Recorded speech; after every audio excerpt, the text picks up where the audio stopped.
been traveling a lot lately, and you're Yeah, going today for DC. So, got and to you're, go tomorrow to DC. I was about to say, and you're advocating. Yeah, So, we what are. what are you?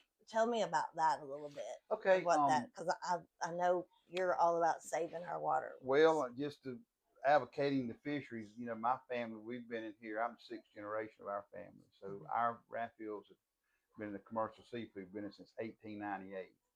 So it's been a long, long ride. And you learn a lot. You learn a lot when you're globally, you're import exporting all over the world. You learn other cultures, you learn other species, you learn the global market, Mhm. what affects it and whatever. But anyway, in our situation, in our country, there's only two food producers.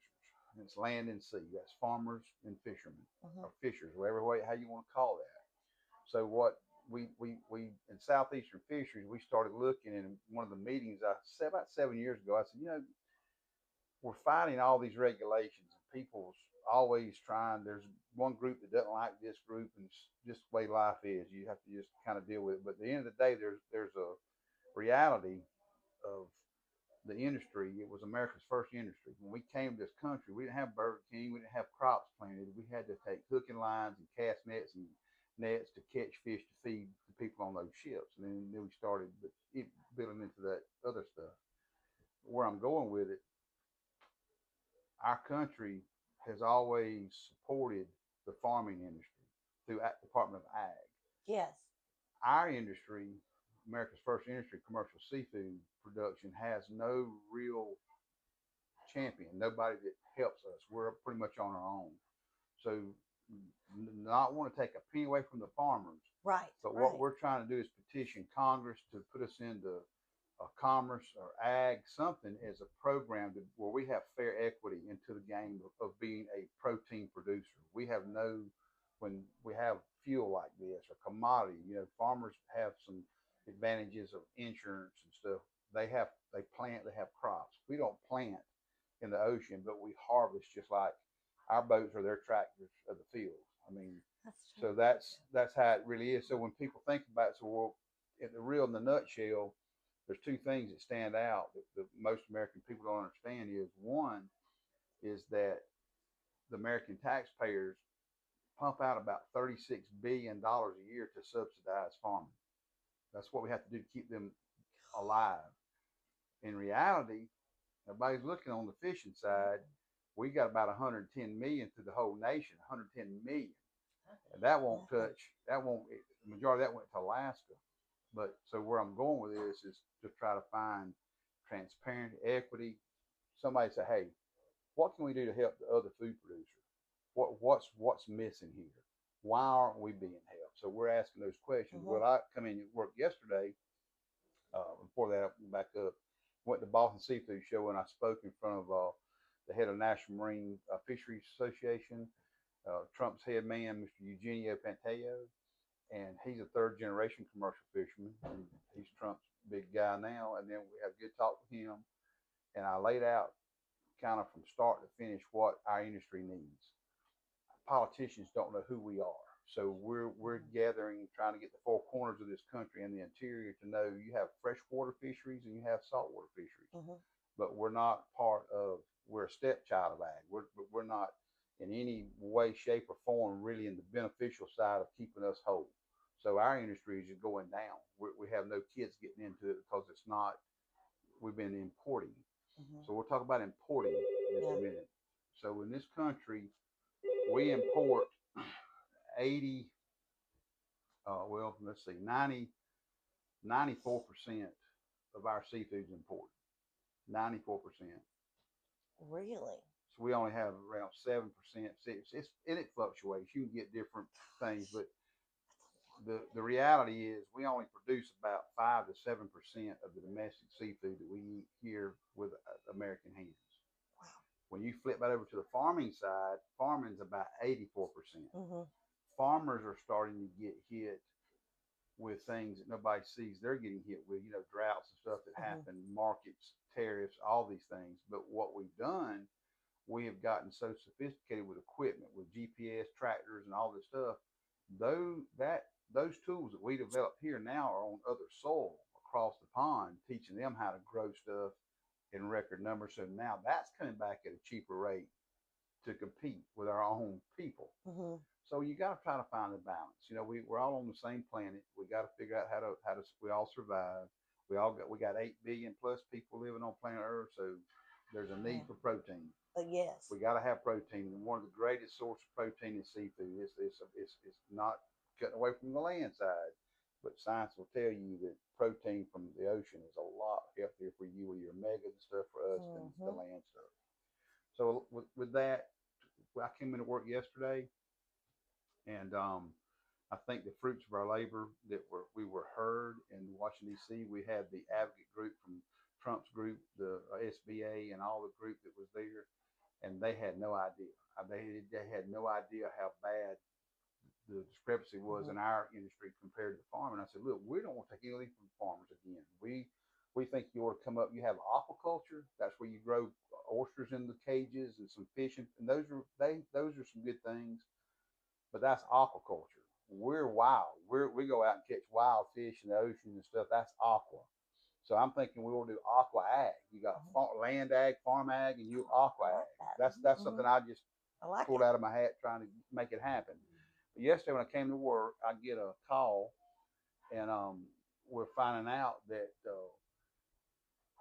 Secretary Rollins and Secretary Lipchink is the over Commerce and with Ag. Both of the secretaries are wanting to meet with what we the final of whatever, a small group of them. So it sounds like tomorrow morning I'm going to get on an airplane and fly to Washington D.C. and sit with both secretaries of two of the biggest groups. Oh, no. This little redneck's going to go sit down and break bread with them and try to explain my family's problem.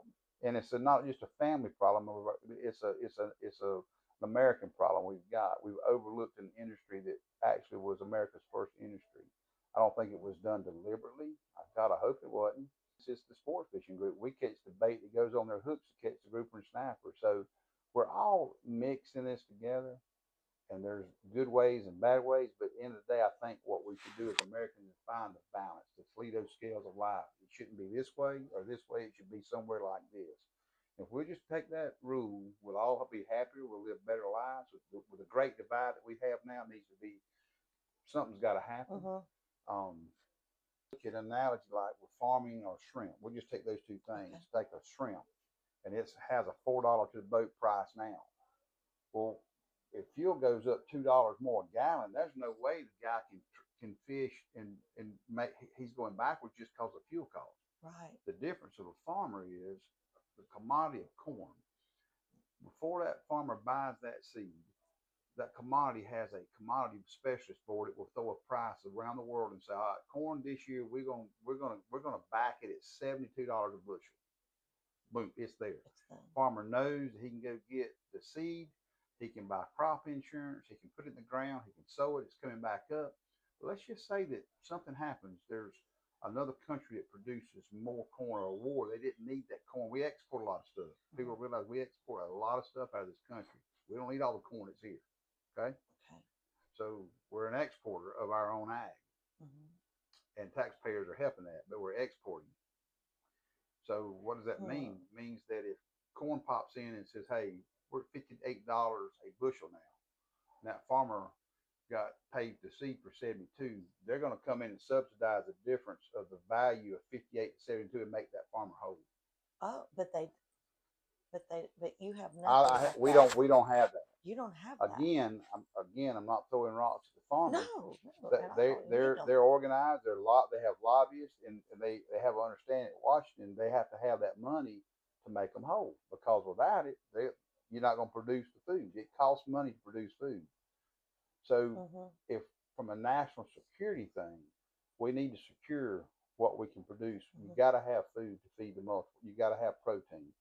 And the industry, and for the future of America's food on the table, our industry has to have help. Yes. If we don't have help, we're gone. And I think we come to the table with one of the most important aspects of things. It's called protein, pure protein. So tomorrow, I'm hoping that we sit down with both secretaries of Commerce and Ag, and we have that discussion. And they invited us, and we're going to go. I think there's going to be a total of 10 of us. That's exciting. So we're and I hope the message is parlayed that we're positive, we're transparent, we're good people. Um, we the fish that produces the good Lord made all of our species reproduce in a multitude, like mullet and salmon's a good fish up in north that it does. I mean, if you think about all the good and all these people wanting red, everything reproduces so well. If we can just keep the water healthy and keep the things of quotas and stuff that's in place with laws, we've got an abundant supply of natural resources here, but we've got to manage it properly.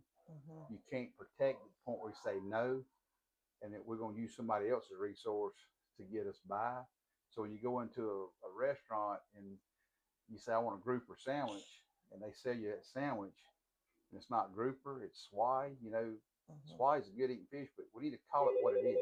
Right. Don't lie to the American consumer. Tell them, and all restaurants don't do this, but we've been advocates in saying, hey guys, we got to come up with a better program. You need to know that these shrimp that you're eating, don't call them wild caught USA if they're from Pakistan. I mean, that's not fair to us. We're having to do that ourselves in our industry. So there's a lot of people, when you say that, it's like you don't want to make restaurants out like they're doing something wrong. In their defense, you gotta go back to what I told you earlier when we were talking about this interview. When you think about the percentages that we are only producing 5 to 7% of our product, what does that mean? That means these restaurants can't get everything from the USA because we're so regulated that you can't produce it. You just can't. You can't produce it. So we have this thing is tooled in a way to where you have to have the imports. You got to have it, and on certain things, imports is not all that bad. We import our tennis shoes, we do T-shirts, okay, but we got to cover our base. We got to make sure that we're healthy, and we've got testing going on. And when we go in that restaurant, we'll know that if we're going to buy Pakistan shrimp, we're buying Pakistan shrimp. If you're buying Ecuador, Ecuador. If you're buying USA, my other family, Woods Fisheries next door, they have one of the best products I think in the world. The shrimp they produce, they do a real good job. And we, cousin Ed, we talk a lot. And he's an advocate for our industry. We're at the point now where all the Indians of this tribe need to come under one TP and have the last. We got to figure out how do we educate the people. We don't have a good seafood program that educates people and helps the producers. If we did, farmers they tell you where the beef go. We got a lot of beef come from Mexico. Mexico beef's great, but you need to know that if you're in there. You need to know if you're in the restaurant. Is that USDA or is that the Mexican? I think we have that right to know that. In my business too, the majority of what we deal with the bait and tackle stores. That's what I was wondering. So the majority of Raffield Fisheries is we provide just for eons of people, and we sell all over the country. I mean, you wouldn't think below Port St. Joe, but our bait goes all the way to Newt up to Bar Harbor. We provide a lot of bait for the lobster industry. We provide bait for the stone crab industry, the blue crab industry, and we sell a lot of bait for the crawfish industry. So when you realize, you stop thinking about, well, how's that work? Well, we have a program that we've worked with the state for over 41 years. There's a shad that we brought in from Africa in the 60s called a gizzard shad, and they put them in Lake George and Lake Apopka around Disney down there. And the runoff from the farming kept the algae, the grass growing. The people couldn't bass fish, and so they put these gizzard shad to eat the grass up, keep it clean. Well, it all worked great. Only problem is when the fish multiplied, they took the oxygen level out of the water. They can live in a lot less oxygen than our native fish. So that means you had fish kills. You would lose your native. So what we did, we started taking the biomass of those fish out. And my dad found a market in Louisiana, so we sell, we'll catch 3 million pounds a year out of those lakes and take them to Louisiana, and they put them in the traps to catch crawfish. So it's just a cycle. It's a cycle, and you have to go through it and understand the markets. Crawfish, Louisiana Seafood Board has done an excellent job of promoting crawfish now, because used to unless you just knew what you go get a sack. But now you can get crawfish here, when you want to. It's a great, crawfish low country boil. That's the way to go. Let me tell you, Anna Tankersley, Yeah, she'll eat her weight yeah, in some she crawfish will. now. She graduated with my daughter Jennifer. She'll eat some. She loves her some crawfish. My baby I've boy never Spencer seen. loves them things. They And love. my Sawyer loves them. But the story is that the seafood that we have is great here in this country. We want to protect it. We want to be able to harvest it. We want to be able to recreational people to use it. We want to be able to commercial people use it. You got to have a balance. And you have to have laws. You have to have strict laws. You can't let that 10% will run it from anybody. We've got a lot of issues that we just because we're people. People do some stupid stuff sometimes. Yeah.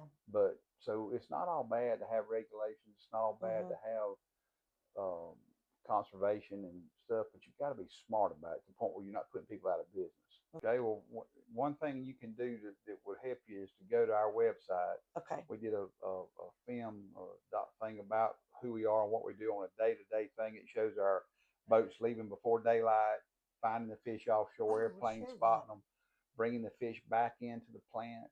Then we separate them, sardines, cigar minnows on that day. We might have 50,000 pounds of fish. We have this large brine tank. We put them in. It's about 7 degrees, so it will freeze them, what we call IQF, individually quick frozen. That's what that means, IQF. Okay. So we put them in the little 5-pound boxes. We freeze them. We put them in the master boxes. We put them into the big freezer. That's our bank. Then we put them on a truck, and we'll go to George Durn's, the Blue Water Outrigger, and stock him up. And when that dad takes his children in there, he'll get a box of cigar minnows, a box of squid, or a box of sardines, and they go out with Danny Tankley and Jacob. They go offshore fishing. They catch fish with our fish. They bring the grouper and snapper back. And we got us a full circle. We'll get on the website and we'll share that whole video. I think it's that a will great help. video.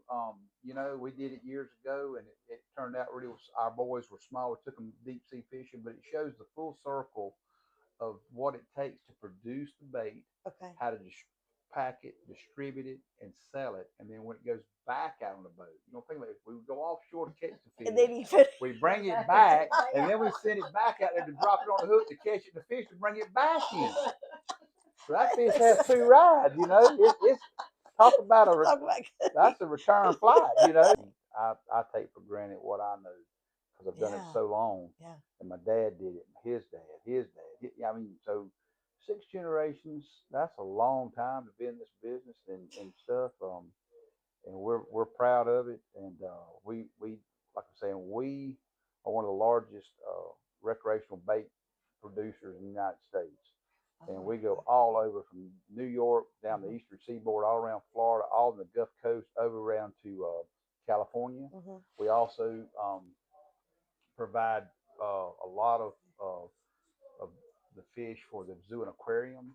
So Atlanta, SeaWorld, the largest Navy dolphin training facility in the world is in San Diego, and we're inspected by that company, and we sell through another group that provides the dolphins. They have 43 licensed veterinarians on that site. Whoa. So it's huge. And there's a lot they do with the dolphins.